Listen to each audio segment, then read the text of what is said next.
I'll be reading 10 pages from Powernomics, the National Plan to Empower Black America.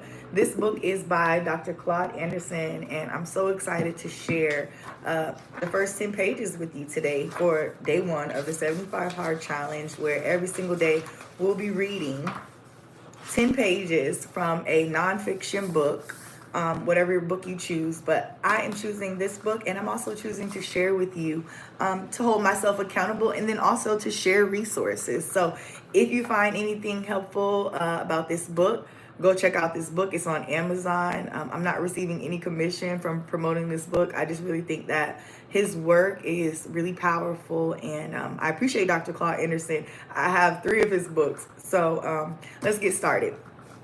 Chapter 1, Racism, Monopolies, and Inappropriate Behavior. He has a quote from Lewis Carroll in Alice in Wonderland. Alice, which road do I take? The Cheshire Cat. Where do you want to go? Alice, I don't know. The Cheshire Cat. Then it doesn't matter which road you take. The challenges we face. As the Cheshire Cat said to Alice, who was lost in Wonderland fantasy, it doesn't matter which road you take if you don't know where you're going. It is time for Black Americans to take a good, hard look at where they have come from and where they are going. Are they moving forward or standing still? After centuries of participating in protest marches, race riots, and demonstrations, and pushing for integration and passage of an endless number of civil rights laws, Black Americans are increasingly sensing that something is wrong. They question whether or not they are on the right road. A comparative analysis of our socioeconomic conditions show that Black Americans have entered the new millennium much the same way they entered the previous 4 centuries, as an impoverished, powerless, and neglected people. Since there have been yet to be any programs and public policies specifically offered to eliminate the plight of the Black masses, their future, like their past, looks bleak. Amidst a rising tide of white conservatism, the wealth and income gaps between majority white society and Blacks are widening.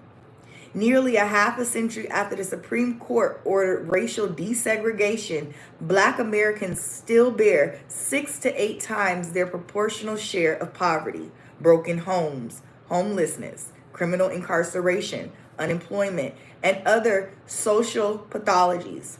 Desegregation could have been about redistribution, wealth, power, and resources, not social integration.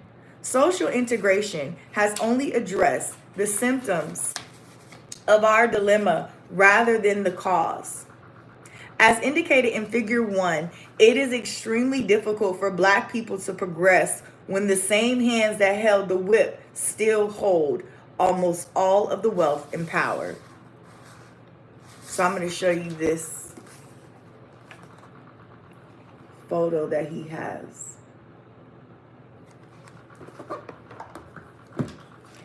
During centuries of Black enslavement and Jim Crow semi-slavery, the majority society secured and retained its inherent advantages, while a Black minority inherited a legacy of disadvantage.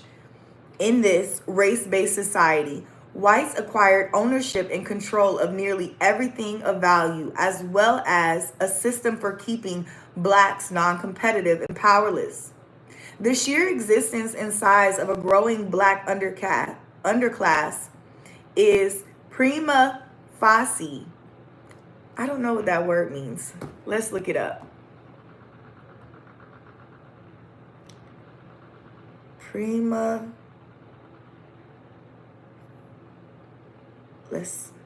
facie. Oh, prima facie. Okay, prima facie. And it means based on the first impression accepted as correct until proven otherwise. Thank you, Google.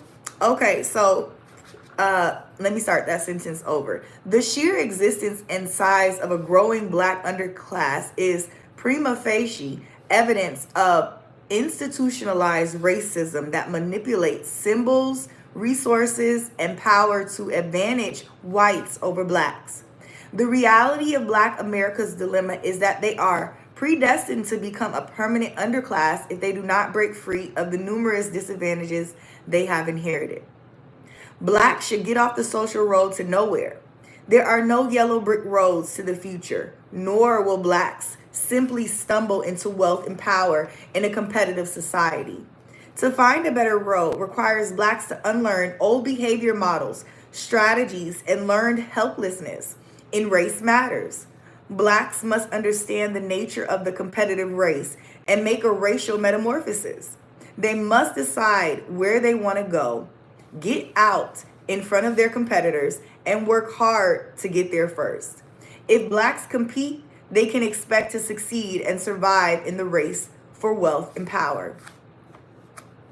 Although slavery and Jim Crow semi-slavery ended generations ago, their legacies live on in various forms of structural racism. Contrary to popular notions about the concept of race, it is more than a biological grouping. Race is about financial, political, and social currencies. It is a form of stored wealth and power. Whiteness has monetary value. Knowing the origin and nature of the value of race is essential to any analysis of Black America's dilemma. It is important that blacks know why the race problem refuses to die and how it is used to keep them a non-competitive and powerless group. The word race first appeared with the emergence of the slave practice in the 16th century. Records indicate the word race was selected because the various European slave trading nations were in contest, competing to profit from the mineral and human wealth of Africa. The prize for winning the race was the power to develop Western civilization using the wealth extracted out of Africa. Black people were non-competitors in the race. They were the prizes. So they could never play nor win. All the competing slave trading nations, religions, and ethnic groups benefited and were advantaged by black slavery. Slavery is most often approached in social and moral terms. It is seldom discussed in terms of the primary incentive that undergirded the slave trade, wealth building. Slavery must always be examined in monetary terms. Throughout the 16th, 17th, and 18th centuries, organized religion used doctrines to justify slave trading. During this same period, botanists and others in the biological sciences were studying and attempting to stratify plants and animals based on their biological similarities and differences. They ordered plants and animals by species. Though it took nearly 300 years, the concept of race eventually merged with the concept of biological species. By that time, white Europeans had secured nearly total control of the world's wealth and resource powers. Their new concept of race established superiority on the basis of who controlled the wealth, power, and resources at that particular time in history. Wealth, power, and privileges became the prerogatives of non-blacks. Through intellectual sleight of hand, race became synonymous with the term species in the mid-1800s. At that time, Charles Darwin developed the concept of biological race in his Origin of the Species, and it quickly became popular. Often called the survival of the fittest, Darwin's theories, as well as a number of other quasi-scientific concepts, were used by educators, politicians, and religious leaders to justify black slavery and establish a qualitative ranking of inherited genes and human fitness. Naturally, those controlling the wealth and power put their cultural values and biological characteristics at the top of the racial order, and blacks at the bottom, beneath Caucasians and Mongols. He has in parentheses Asians. All the major European religious denominations at the time used the Bible to teach racial ranking with implicit black inferiority. During the Black Civil Rights Movement of the 1500s and of the 1950s and 1960s, the concept of biological races was intentionally expanded to include cultural, religious, ethnic, and all Spanish-speaking language groups, which were competing with black people for rights, space, and privileges. The concept of race was then diluted to an attitudinal level, and the term racism was used interchangeably with such terms as bias, prejudice, bigotry, and discrimination. Now the term racism has become so amorphous that it has little meaning and is applied to all so-called minorities. If Black Americans are to resolve and reverse the legacies of slavery, they must view and treat racism upon its original meaning and intent. Racism is a wealth and power-based competitive relationship between blacks and non-blacks. The sole purpose of racism is to support and ensure that the white majority and its ethnic subgroups continue to dominate and use blacks as a means to produce wealth and power. Centuries of black enslavement and Jim Crow semi-slavery resulted in the majority society becoming 99-foot giants and blacks 1-foot midgets. This massive inequality in wealth and resources made blacks non-competitive and totally dependent on whites for the necessities of life. True racism exists only when one group holds a disproportionate share of wealth and power over another group, then uses those resources to marginalize, exploit, exclude, and subordinate the weaker group. In America, it is whites who use wealth and power to marginalize, exploit, and subordinate blacks. Whites can deny black employment, educational opportunities, business resources, a place to live, or the right to vote. Therefore, according to this definition, black people cannot be racist. No group of blacks has the power or exclusive control of resources to the degree that they can educationally, politically, economically, and socially exploit and marginalize the white race. Blacks can only react to racism and try to alter their conditions that racism creates. Despite the realities, there are numerous conservative blacks who act as apologists for white racism and confuse the issue. A conservative black radio talk show host in Los Angeles, for example, charges that blacks are as racist as whites. His desire for white approval, as well as his ignorance of history, impedes him from understanding that white racism and black prejudice are not the same thing. Blacks have a reason for their feelings about whites based on how they have been treated by whites. The white race, on the other hand, has never been marginalized by the black race. Racism reinforces the legacy of slavery and Jim Crow semi-slavery.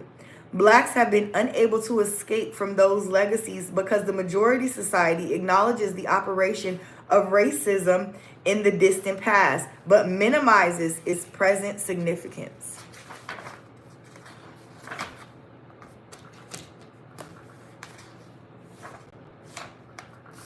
The concept of race has progressed from the international competition for wealth and power to religious doctrine to biological classification to a personal attitude. Yet, conditions and opportunities are unequal between competing majority groups. There has been no equal sharing of burdens in our equal opportunity society. Members of ethnic, class, gender, disabled, religious, Spanish language, and sexual orientation groups have not been treated in a manner equal to blacks. This nation has never enacted and supported public policies and laws that have denied non-blacks access to this nation's educational, political, social, and economic systems. These groups have not been customarily lynched, castrated, exploited, and denied the fruits of their labor. Blacks are the only group of people forced to practice capitalism without capital in the richest and most capitalistic nation on the earth. These facts, coupled with the majority society's totally unwillingness to approve corrective action and reparations for the descendants of black slaves, reveal the true nature of racism against black people. Racism and other legacies of slavery predetermine the success of black Americans as a group. One of the most glaring examples of inherited inequalities is wealth distribution. Black Americans' percentage of ownership of the national wealth remains where it was in the 1860s, on the eve of the Civil War. At that time, when nearly every black person in America was either in full slavery or semi-slavery, blacks owned 0.5% of this nation's wealth. The emancipation of enslaved blacks in nonsense rendered, let me start that sentence over. The emancipation of enslaved blacks in no sense rendered social justice and economic recompense. Today, more than 140 years later, we are 100% free, yet black Americans still own only 0.5% of this nation's wealth. Today, the income of blacks as compared to whites has regressed to the level it was at the end of the 1960s. Approximately 38% of the black population is beneath the poverty line, and another 1/3 is marginal, just above the poverty line. The limited assets that black Americans most have, such as automobiles and personal effects, depreciate rather than appreciate in value. Blacks even find that our homes, usually our most valuable assets, have a limited market and prices are dictated by urban renewal, expressways, or gentrification. The average black person passes on 0 assets to future generations. The typical white family is more economically stable and secure. Approximately 87% of this nation's economic assets are now frozen within the dominant white society and are passed on from one generation to the next in such forms as stocks, bonds, lands, businesses, trust accounts, endowments, foundations, and insurance policies. Therefore, white children are privileged to enter the world with 87% of the resources that they need to succeed in life already in their families, race, communities, businesses, schools, governments, or social organizations. The succeeding generations of whites can access these wealth resources over and over again. What is wealth? Wealth refers to the next value of a person. The net. Wealth refers to the net value of a person, group, or community less than their liabilities or debt at a given point in time. It is stored value. Income, in contrast, refers to a flow of dollars over a period of time. With rare exceptions, most blacks are so marginalized that they own and control little wealth or resources anywhere, including their own neighborhoods. The ancestors of enslaved blacks were forced to concentrate simply on surviving, pursuing civil rights and integration. They had little to bequeath to their descendants. Even though they succeeded in their social and civil rights efforts, their children cannot inherit welfare, food stamps, public housing, or a good job. 3 major impediments to black competitiveness.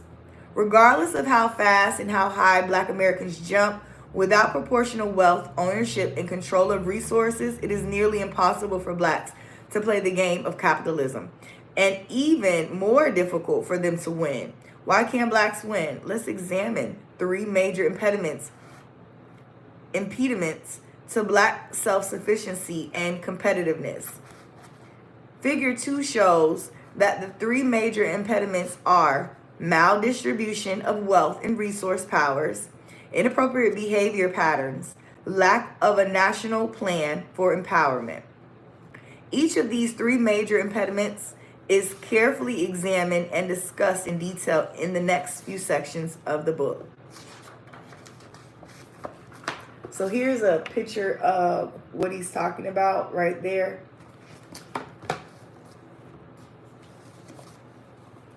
The first impediment, maldistribution of wealth. The first impediment to Black empowerment is the structural wealth inequalities, iniquities between Blacks and whites. The first impediment to Black empowerment is the structural wealth inequities between Blacks and whites. To begin our journey to self-empowerment, we must first understand that these inequities are structural, much like the framing of a house. The frame provides the underlying support for the walls, ceilings, and floors. You cannot see the framing once the walls and floors have been completed. As long as the house stands, the way in which the house was framed will dictate not only its shape, but also the mobility of the people who live in the house. The structural racial inequities of wealth and resource powers function in a similar way. They are buried in the fabric of American society. They dictate life chances, rewards, and opportunities, and explain how people act in race matters. Whites have had such a total control over wealth, power, resources, and basic necessities of life that it has become the norm. Racial myths have long promoted the belief that the conditions of Black Americans are the consequences of nature rather than the result of the nation's historical acts. The structural inequities of race can only persist if the historical origin of white control of wealth, resources, and power remain either unknown or ignored. White society will not publicly admit that it is powerful, that its powerful self-interest perpetuate the legacy of slavery and Jim Crow semi-slavery.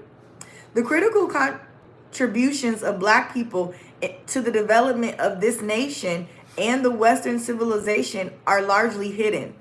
To admit Black people's contributions is to trigger white guilt and a sense of responsibility for Black people's predestination. According to records, the majority society compiled its wealth by using a simple economic principle. The industry of slavery produced a 1,500% return on investment without the burden of wages, employee benefits, and taxes. The lifetime profits produced by slaves were passed on to the slaveholders' heirs and their heirs' heirs. Wealth accumulated for white society while poverty accumulated for Blacks. Our nation claims to be an equal opportunity, color-blinded society after more than a century of maldistributing the nation's land and wealth, producing resources to everyone but Blacks.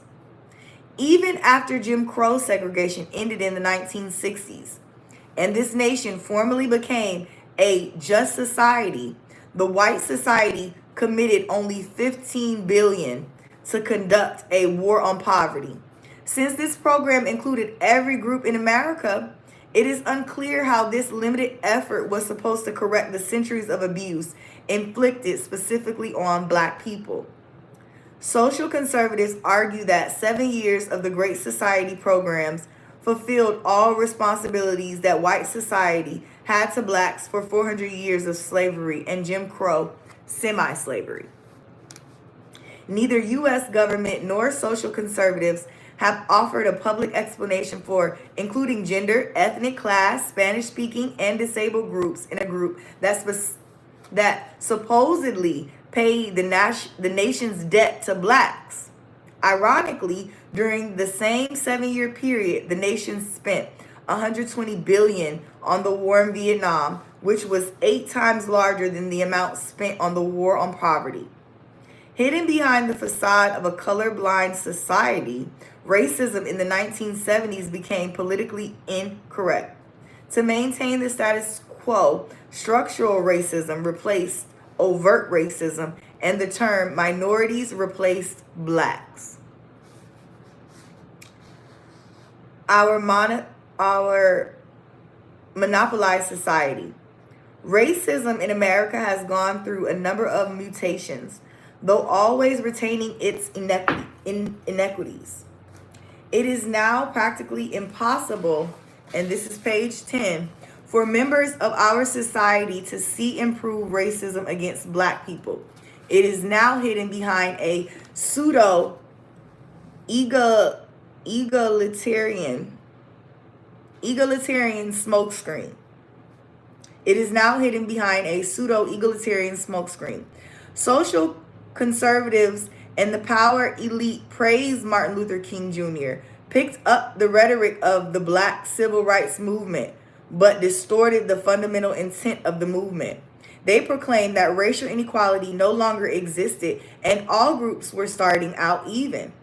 Thus, they created an illusion, just like the drunk who took his pet alligator into a bar, cut off its tail, painted it yellow, and called it a dog. Social conservatives and the power elite are taking racism through similar false transformations. However, no matter how it is camouflaged, racism is still right before our eyes. Old-fashioned racism has gone legitimate again, masquerading with all the rights and privileges of approved monopolies. The word monopoly emanates from the word monarch. According to Charles R. Geist, the author of Monopolies in America, the tradition of monopolies was inherited from English common law. The British Crown granted patent letters to merchants, giving them exclusive right to provide certain goods or services. Any monopoly conveys the ultimate source of power, wealth, and control to a person, group, or business. When a business entity has a monopoly, it dominates and controls nearly all aspects of an industry and can use its massive power to raise barriers to control markets and bankrupt competitors. A racial monopoly, like any other monopoly, is defined by its origin and the power it has over its competitors. On its way to becoming the essence of various white monopolies, racism has passed through three monopolistic stages. The first stage is natural monopoly that protects things that are strategically vital to the government itself. In race matters, whiteness, in all of its ramifications, was always strategically vital and invaluable. Entitling is barrier to wealth, privileges, authority, power, and certain inalienable rights. The United States Constitution codified whiteness as a national asset. Various state and local governments passed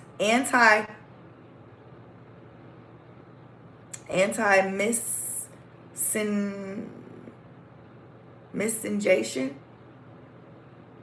laws that defined whiteness and protected it from race mixing. The second is a collusive monopoly. This monopoly exists when members of a tightly knit group of public agencies or private corporations enter into specific agreements to control the marketplaces or the wealth, power, and resources of a society over their common competitor. And the last sentence runs into page 11. In race matters, it is a collusive monopoly when this nation continuously expands the definition of whiteness to include a hierarchy of ethnic groups. So that is pages 1 through 10 from Powernomics, the National Plan to Empower Black America by Dr. Claud Anderson. If you want, go ahead and go to Amazon and pick up this book. I'll be reading 10 pages of a nonfiction self-help book every day for the next 75 days because it's one of the stipulations for the 75 Heart Challenge. If you've been here today and you've enjoyed any of this content, make sure you give this video a thumbs up. Share this video and go back and give it a listen. There were some words that I had to look up and there were some times where I stumbled over, but hopefully you're able to pick up what I was putting down. I hope you have a great rest of your day. I'll talk to you soon.